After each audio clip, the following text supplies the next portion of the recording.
공공기관 고위직의 비리 의혹을 보도했던 취재기자가 명예훼손 혐의로 민형사 소송을 당해 3년간의 법정 싸움 끝에 최종 승소했습니다.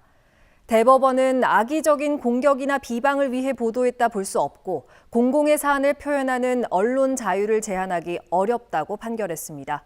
보도에 황구선 기자입니다. 2021년 4월 보도된 온라인 뉴스입니다. 김해 보훈요양원장 출신 보훈복지의료공단 상임이사가 실습 서류를 작성하도록 해 임직원들이 사회복지사 자격증을 발급받도록 한 의혹을 보도했습니다. 당시 보훈요양원장이었던 이사 지시로 실습 지도자가 서류를 작성했다는 또 다른 상임이사 측 진술을 근거로 들었고, 실제 보훈공단은 지난 2020년 자격증 부정 취득에 대한 자체 감사를 벌이기도 했습니다. 하지만 당시 해당 상임이사의 의혹은 입증되지 못한 것으로 알려졌고, 이 상임이사도 그런 사실이 없다며 허위 보도로 인한 명예훼손으로 기자 박모 씨에게 형사 고소와 5천만 원의 손해배상 소송을 제기했습니다.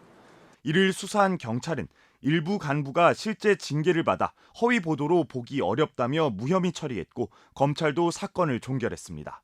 1, 2심 법원도 악의적이거나 공격을 위해 보도했거나 상대를 비방하려 했다고 인정할 수 없다며 기자의 손을 들어줬습니다. 하지만 상임이사는 불복해 끝까지 항소했고, 대법원은 2심 판단에 문제가 없다며 기각했습니다.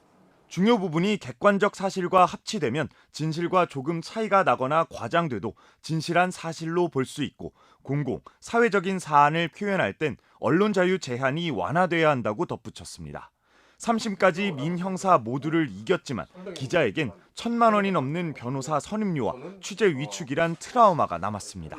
결국에는 1심도 2심도 3심도 승소를 했지만은 승자도 없고 또 패자도 없는 그런 굉장히 소모적이면서도 비생산적인 어떤 그러한 시간을 보낸 것 같아서, 전문가들은 언론의 자유가 보장되지 않으면 고유 기능인 권력 감시 기능이 위축될 수밖에 없고, 시민들의 정보 접근도 제한돼 민주주의가 후퇴할 수밖에 없다고 지적합니다.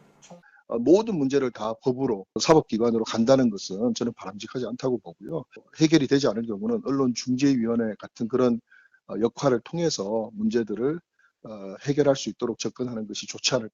국경 없는 기자회가 발표하는 대한민국의 세계 언론 자유 지수는 지난해 47위에서 올해 62위로 떨어지며 문제 있음 구간에 속하게 됐습니다.